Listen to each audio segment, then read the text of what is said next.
டெல்லி சுல்தானில் வந்து பார்த்திங்கன்னா மொத்தம் 5 வம்சத்தில் ஏற்கனவே வந்து நம்ம வந்து அடிமை வம்சம் வந்து நம்ம பார்த்துட்டோம். இப்போ அடுத்து வந்து நம்ம பார்க்க போகிறது வந்து பார்த்திங்கன்னா கில்ஜி வம்சம். இந்த அடிமை வம்சம் எப்படி முற்று பெற்றுச்சுன்னு நமக்கு தெரியும். கைகுத் பாத் அவரை வந்து பார்த்திங்கன்னா அவரோட தளபதியான கில்ஜி வந்து பார்த்திங்கன்னா கொலை செஞ்சிருவார்.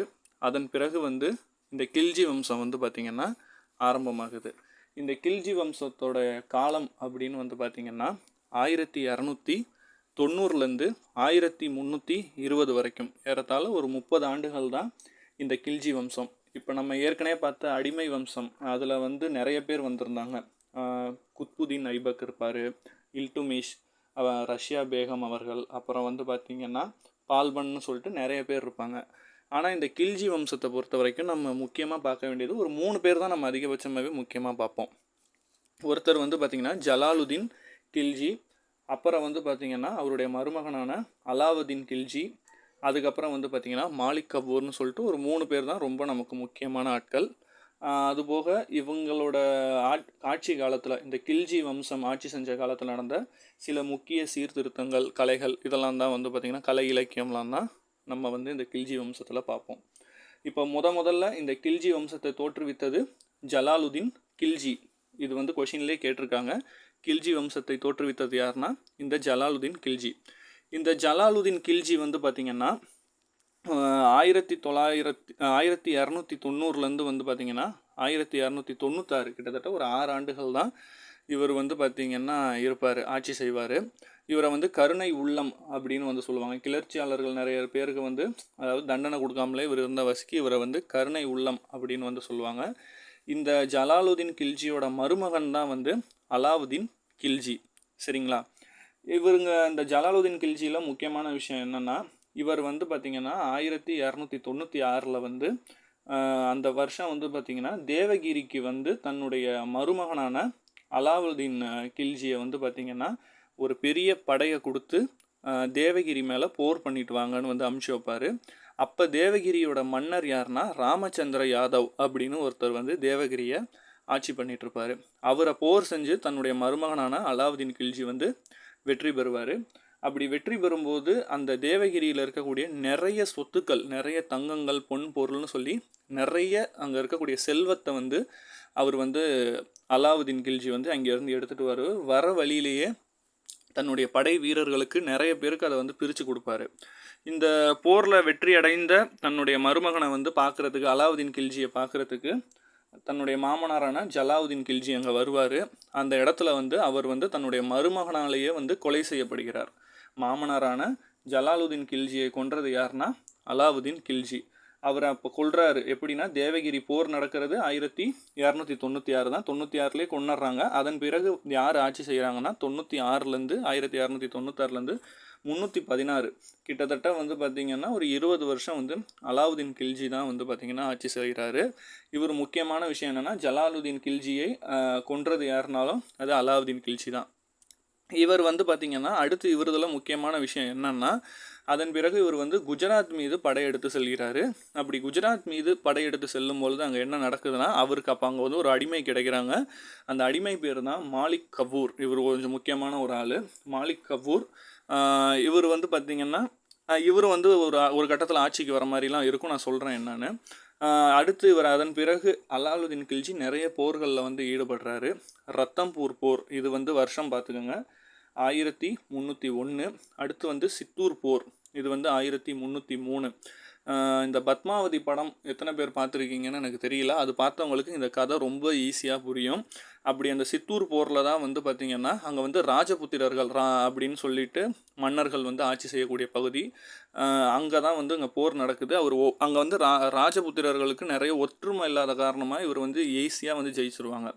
அங்கே வந்து அப்படி இந்த ராஜபுத்திரர்களை ஜெயிக்கும்போது, சித்தூர் போரில் ஜெயிக்கும் பொழுது அங்கே பத்மினியான அரசியான பத்மினி வந்து பார்த்திங்கன்னா கணவர் வந்து போர்க்காலத்தில் அலாவுதீன் கில்ஜியால் வந்து கொலை செய்யப்படுறாரு. அப்போ வந்து பத்மினியான அவங்க வந்து பார்த்திங்கன்னா தீ குளிக்கிறாங்க, அதாவது தீ குளிச்சுக்குவாங்க. அதாவது மன்னர் அங்கே போரில் இறந்தோன்னே இங்கே அவங்க எல்லாருமே தீ குளிப்பாங்க. அவங்கள தெய்வமாக இன்னமும் அங்கே வணங்குறாங்க மக்கள். அந்த முறைக்கு பேர் வந்து சவுக்கர் முறை அப்படின்னு வந்து சொல்லுவாங்க, அந்த தீ குளித்தது. சரிங்களா? ஸோ இதை வச்சு வந்து பத்மாவதின்னு ஒரு நாவலே வந்திருக்கு. பத்மாவதின்னு ஒரு நாவலே வந்திருக்கு. அந்த நாவலில் யார் யாரெல்லாம் முக்கியமாக இருப்பாங்கன்னா, இப்போ அலாவுதீன் கில்ஜி, அப்புறம் வந்து இந்த மன்னர், அப்புறம் வந்து பத்மாவதி அந்த ராணி அவர்கள், மாலிக் கபூர்னு சொல்லிட்டு எல்லாருமே அதில் வருவாங்க. அந்த திரைப்படம் பார்த்தவங்களுக்கு இந்த கதை ரொம்ப ஈஸியாக புரியும் யார் என்னன்னு. ஸோ ஃப்ரீயாக இருக்கவங்க அந்த கதைக்காக அந்த ஸ்டோரியை பாருங்கள். அந்த நாவலை வந்து எழுதுனது யாருன்னா மாலிக் முகமது ஜெய்சி அப்படிங்கிறவர் தான் இந்த நாவலை வந்து எழுதியிருப்பார். ஸோ அலாவுதீன் கில்ஜியை பற்றின முக்கியமான விஷயங்கள்னால் அவர் எந்தெந்த படையெடுப்பு எந்தெந்த ஆண்டுகள் எடுத்தாருங்க அப்படிங்கிறது தான். இதன் பிறகு அவர் என்ன செய்கிறாருன்னா, ஒரு படையை, தன்னுடைய ஒரு பெரும் படையை தன்னுடைய அடிமையான மாலிக் கஃபூருக்கு வந்து அளிக்கிறாரு. மாலிக் கஃபூருக்கு அளித்து போயிட்டு போர் பண்ணிட்டு வா, அதாவது நாடை நிறைய பிடிச்சிட்டு வர சொல்லி படையெடுப்புக்கு அனுப்பி வைப்பார். சொல்லப்போனால் அலாவுதீன் கில்ஜிக்கு அப்புறம் அவர் பையன் வந்து ரொம்ப நாள் ஆட்சி பண்ண மாட்டார். இவர் வந்து கொஞ்ச நாள், அவருக்கு பிறகு மாலிக் கபூர் இவரோட அடிமை வந்து கொஞ்ச நாள் இருப்பாங்க. எவ்வளோ நாளைக்குன்னா ஒரு 35 நாட்கள் தான் இவர் வந்து அந்த சுல்தான் பதவியில் இருப்பாங்க. அதன் பிறகு அவரும் படுகொலை செய்யப்படுவார். ஏன்னா அவர் நிறைய பேரோட வெறுப்பை சம்பாதிச்சிருப்பார் மாலிக் கபூர், அதனால் அவரும் படுகொலை செய்யப்படுவார். அவர் உயிரோடு இருக்கும்போது அலாவுதீன் கில்ஜி தன்னுடைய அடிமையான மாலிக் கபூரை வந்து இந்தியாவில், அதாவது சவுத்தை நோக்கி படையெடுத்து போக சொல்லுவார். முதல்ல வந்து தேவகிரி மீது மீண்டும் படையெடுப்பார். அங்கே யார் யாரை தோக்கடிக்கிறாங்கங்கிறது தான் முக்கியம். மேட்ச் த ஃபாலோவிங்கில் கேட்பாங்க. தேவகிரி படையெடுப்பு வந்து யாதவர்கள் மேலே வந்து மாலிக் கபூர் வந்து எடுப்பார். அதன் பிறகு வாரங்கல் பகுதியில் வாரங்கல் படையெடுப்பு, ஆந்திர பிரதேஷ் அங்கிட்டலாம் வருவார். அங்கே படையெடுக்கும்போது காக்கத்தியார்களை ஜெயிப்பார். சரிங்களா? அப்புறம் துவாரா சமுத்திரம் அந்த பகுதிகள் மீது படையெடுப்பார். அங்கே வந்து ஹாய்சானர்கள்னு சொல்லிட்டு சொல்லுவாங்க, அவங்கள வந்து தோக்கடிப்பார். அப்புறம் சவுத் இந்தியாவில் நம்ம தமிழ்நாட்டுக்குள்ளேயுமே அவங்க படையெடுப்பு வந்துச்சு. மதுரை பகுதி மீது படையெடுத்து பாண்டியர்களையும் வந்து அங்கே ஜெயிக்கிறாரு. ஸோ இது எந்தெந்த பகுதிகள்லாம் மாலிக் கபூர் படையெடுத்தாருன்னு கேட்பாங்க. ஸோ இது மேட்ச் த ஃபாலோவிங்கில் வரதுக்கான வாய்ப்புகள் இருக்குது. அதன் பிறகு அலாவுதீன் கில்ஜி அந்த ஆட்சி காலத்தில் சீர்திருத்தங்கள் இருந்துச்சு. என்னென்ன மாதிரியான இராணுவ சீர்திருத்தங்கள் இருந்துச்சுன்னா, அவர்கிட்ட ஒரு மிகப்பெரிய படை இருந்துச்சு. அலாவுதீன் கில்ஜிக்கிட்ட மிகப்பெரிய படை இருந்துச்சு. அதில் குதிரைப்படை, அந்த குதிரைப்படைக்கு தாக் அப்படிங்கிற ஒரு முறை இருந்துச்சு. இந்த தாக்குங்கிற முறையை கொண்டு வந்தார். அது என்னன்னா, குதிரைகளுக்கு சூடு வச்சு வைப்பாங்க. ஏன்னா அவ்வளோ குதிரைகள் இருந்த வாசிக்கு அந்த குதிரைகளை வந்து ஒரு பட்டியலிடும் வண்ணம் என்ன பண்ணுவாங்கன்னா சூடு வைப்பாங்க. அதுக்கு பேர் வந்து தாக்குன்னு சொல்லிட்டு சொல்லுவாங்க. இது வந்து குதிரைக்கு சூடு வைக்கும் முறை. இது வந்து அலாவுதீன் கில்ஜி காலத்தில், ஆட்சி காலத்தில் இருந்த இராணுவ சீர்திருத்தம். அப்புறம் வந்து ஷிலியா அப்படின்னு சொல்லிட்டு சொல்லுவாங்க. இந்த ஷிலியா சீர்திருத்தமும் என்னன்னு வந்து பார்த்திங்கன்னா, படை வீரர்களுக்கு பட்டியல், அதாவது அவங்க எவ்வளோ பேர் இருக்காங்கன்னு சொல்லிட்டு யூனிட்டாக பிரிக்கிற மாதிரி. ஸோ இந்த முறையும் இந்த சீர்திருத்தமும் யாருடைய ஆட்சி காலத்தில் இருந்துச்சுன்னா, நம்ம அலாவுதீன் கில்ஜி காலத்தில் இது இருக்குது. அதன் பிறகு கலைகள்லன்னு பார்த்துக்கிட்டிங்கன்னா வந்து பார்த்திங்கன்னா, கலை இலக்கியத்தில் அலாவுதீன் கில்ஜி வந்து அமீர் குஸ்ரு அவருக்கு வந்து ஆதரவு கொடுத்துருப்பாரு. அவரை வந்து தான் இந்தியாவின் கிளி அப்படின்னு வந்து அவருக்கு ஒரு சிறப்பு பேர் இருக்கும். இந்தியாவின் கிளி என்று யாரை அழைப்பாங்கன்னா அமித் குஸ்ரு. இந்த அமித் குஸ்ருவுமே வந்து பார்த்திங்கன்னா, அந்த பத்மாவதி திரைப்படத்தில் இந்த கதாபாத்திரமும் அமைச்சிருப்பாங்க. பாடல் கவிதைகள் சொல்கிற மாதிரி இந்த அமித் குஸ்ரு அமைச்சிருப்பாங்க. அதேமாதிரி அமித் ஹாசன் அப்படிங்கிற 2 பேரையும் வந்து அலாவுதீன் கில்ஜி வந்து ஆதரித்தார். இவங்க 2 பேரையும், அமித் குஸ்ரு அமித் ஹாசனை ஆதரித்தது யார் அப்படின்னு வந்து கேட்டாங்கன்னா அலாவுதீன் கில்ஜி. அப்புறம் இவங்களதில் முக்கியமான ஒரு கட்டுமானம் அப்படின்னா எதுன்னு பார்த்தீங்கன்னா, அலைதர்வாசா நுழைவாயிலை கட்டியது யாருன்னா அதுவும் வந்து அலாவுதீன் கில்ஜி அவர்கள் தான் அலைத்வாசா நுழைவாயிலை கட்டினார். அது மட்டும் இல்லாமல் அங்காடியில் வந்து நிறைய சீர்திருத்தம் கொண்டு வரதுக்காக விலைகள் வந்து அதிகமாக இருந்துச்சுன்னா அதை வந்து கண்காணிக்கும் பொருட்டு அங்காடி அதிகாரிகளை அறிவித்தார். அவங்களுக்கு பேர் வந்து ஷானா மண்டி அப்படின்னு வந்து அந்த அதிகாரிகளுக்கு பெயர்களை அறிவித்தார்.